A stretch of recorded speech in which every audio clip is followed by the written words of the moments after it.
Olá, sejam todos bem-vindos mais uma vez, hoje com a nossa aula 03 do curso completo da CPE 20 sobre as noções de economia. Solicitar a gentileza mais uma vez que vocês cliquem em gostei nos nossos vídeos, se inscrevam no canal para ajudar a gente a continuar com o nosso projeto de ensinar finanças e economia para todo mundo de uma forma gratuita. Bom, hoje a gente vai falar sobre o PIB, que é o Produto Interno Bruto, a Selic Meta contra a Selic Over, qual a diferença delas, sobre o CDI, a TR, que é a taxa referencial, o IPCA, o IGPM, as taxas de câmbio e as políticas econômicas. Vamos começar pelo PIB, então, que é a soma de todos os bens e serviços produzidos em um país. São só considerados bens e serviços finais para que não seja calculado mais de uma vez. A fórmula do PIB, então, é o PIB que é igual ao consumo mais investimentos, mais os gastos do governo, mais a saldo da balança comercial. O PIB leva em consideração só os itens finais, justamente para que não sejam calculados mais de uma vez. Então, por exemplo, a produção de uma peça que vai em um caminhão, ela não é contada no PIB, porque ela vai ser contada depois com o caminhão inteiro, junto com a peça.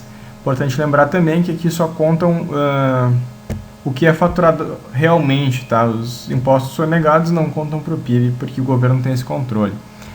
A Selic Meta é a Selic Over, então a Selic Over pode ser obtida pelo cálculo da taxa média ponderada, que é ajustada às operações de financiamento lastreadas em títulos públicos federais de um dia. A gente pode dizer que é a média das taxas de negociação dos títulos públicos, para simplificar, tá? E a taxa Selic Meta é definida pelo Copom com base na meta de inflação. A Selic Meta é responsável pela regulação de todas as outras taxas do Brasil. Então, todos os financiamentos imobiliários, de carro, crédito de pessoas físicas ou jurídicas têm uma relação direta com a taxa Selic. Quando sobe a taxa Selic, sobem também as taxas de financiamento, e quando cai a taxa Selic, caem também os financiamentos para influenciar diretamente na economia. Quando a taxa Selic sobe, é uma medida retracionista para desacelerar a economia e diminuir a inflação. E quando é diminuída a taxa Selic, então são diminuídas todas as taxas de juros para incentivar a economia, incentivar o giro e maior crescimento, já que a inflação deve estar controlada. A Selic Over pode ser alterada diariamente, já a Selic Meta é através apenas de reuniões do Copom. O próximo dos nossos assuntos é o CDI, que são certificados de depósitos interbancários, que são emitidos pelos bancos e lastreiam as operações do mercado interbancário. São idênticos aos CDBs, porém restritos ao mercado interbancário, ou seja, o banco com o dinheiro sobrando empresta para o banco que não tem, o banco que não tem dinheiro pega o dinheiro emprestado com outro banco. A média do CDI é utilizada para parâmetro de avaliar a rentabilidade de fundos como os fundos DI. E o CDI é utilizado para avaliar o custo do dinheiro negociado entre os bancos. Temos depois então a taxa referencial, que é a taxa básica financeira, que é calculada pelo Banco Central e representa a média dos CDBs, deduzida de um redutor AR, conforme a fórmula abaixo. É mais por curiosidade, tá? Você nunca vai calcular isso, quem calcula é sempre o Banco Central. A TR é utilizada na remuneração de títulos agrários, cadernetas de poupança e do FGTS. E o Bacen tem a responsabilidade de calcular e divulgar a TR. Nosso próximo assunto, então, é o IPCA, que é o Índice do Preço ao Consumidor Amplo, e é o índice oficial da inflação, calculado pelo IBGE. Ele é divulgado mensalmente. Ele utiliza como referência para a meta de inflação definida pelo Conselho Monetário Nacional para o Copom. Lembrando que em cima dessa meta de inflação, o Banco Central vai definir a taxa Selic, através da reunião do Copom. Temos também o IGPM, que é o índice de inflação calculado pela FGV, é divulgado mensalmente, é composto por 60% do IPA, que é o índice de preços ao atacado, 30% de IPC, que é o índice de preços ao consumidor, e 10% do INCC, que é o índice nacional da construção civil. O IGPM é calculado sempre do dia 21 do mês anterior até o dia 21 do mês de referência. Então, estamos hoje em novembro, então vai ser calculado do dia 21 do mês de outubro até o dia 21 do mês de novembro, sempre assim. A taxa de câmbio, então, que é o preço de uma unidade monetária em unidades monetárias de outra moeda, é uma coisa bem simples. A PTAX é importante lembrar que é taxa que expressa a média das taxas de câmbio praticadas no mercado interbancário, divulgada pela Bacen. seria na verdade a taxa oficial de câmbio. E por fim, as políticas econômicas. A gente tem 3 tipos de políticas econômicas: a política monetária, a política fiscal e a política cambial. A mais efetiva delas é a política monetária, que são as medidas adotadas pelo governo para adequar a economia às necessidades do país, controlando a quantidade de moeda em circulação. A gente tem 4 medidas principais, tá? Que é o depósito compulsório, o open market, as operações de redesconto e a alteração da taxa básica de juros.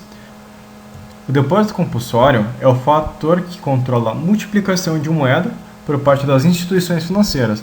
É o percentual dos depósitos captados por essas instituições que é recolhido ao Bacen. Então, é um percentual de captação recolhido ao Bacen que não pode ser reutilizado, limitando então a criação de moeda. E é importante lembrar que existem percentuais diferentes de compulsório para os depósitos à vista, os depósitos a prazo, que são os CDBs, e a poupança. Depósitos à vista são as contas correntes, tá? Outra política monetária é a operação de redesconto. O redesconto, então, é uma operação de concessão de um empréstimo por parte do Banco Central a um banco comercial. Esse empréstimo é remunerado a uma taxa chamada de taxa de desconto. Então, é a taxa de juros cobrada pelo Banco Central nos seus empréstimos e o Banco Central realiza o redesconto para as instituições financeiras. A terceira política monetária é o open market. As operações de open market consistem em técnicas de intervenção do Banco Central no mercado monetário através de compra e venda de títulos públicos. É a compra ou venda de título público federal pelo Banco Central e o instrumento mais rápido de política monetária porque ele tem efeito imediato. A última não dá para dizer que é exatamente uma política econômica, que é a alteração da taxa básica de juros, porque ela consta mais como medida para conter a inflação. A taxa básica de juros da economia é denominada Selic, que é o índice pelo qual as taxas de juros cobradas pelos bancos no Brasil se balizam. É uma ferramenta de política monetária utilizada pelo Banco Central para atingir as metas da taxa de inflação. Então, a Selic é a taxa base da economia brasileira, influi diretamente no consumo, influi também diretamente nos juros de empréstimos e das instituições financeiras.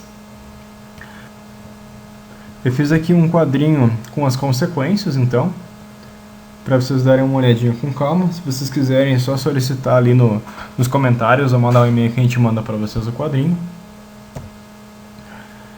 E vamos prosseguir então para a política fiscal. A política orçamental ou política fiscal é aquela que define o orçamento e seus componentes, os gastos públicos e os impostos, como as variáveis de controle para garantir e manter a estabilidade econômica. A política fiscal pode acelerar o crescimento econômico, a manutenção do pleno emprego de todos os recursos produtivos da sociedade, tanto de capital humano como de material, e a estabilidade de preços, visando não ocorrer grandes oscilações nos indicadores gerais de preço. E por último, a política cambial é o conjunto de ações e orientações ao dispor do Estado, destinados a equilibrar o funcionamento da economia através de alterações das taxas de câmbio e do controle das operações cambiais. É o comportamento, então, que orienta a taxa de câmbio. É importante ressaltar que o Brasil adota uma política cambial flutuante suja. O que quer dizer isso? Que é a intervenção do Banco Central, que na verdade a moeda flutua dentro de uma banda, ela tem um limite. O Banco Central não deixa ela totalmente livre, conforme o mercado manda. Então, essa foi a nossa aula 3. Eu espero que vocês tenham gostado. Deixar aqui o nosso e-mail para dúvidas, atendimento@topinvest.com.br. Lembrando mais uma vez, se você gostou do vídeo, por favor, clique em gostei. Não deixe de se inscrever no nosso canal para receber as novidades sobre as certificações e também sobre outros assuntos. Bons estudos a todos e boa prova!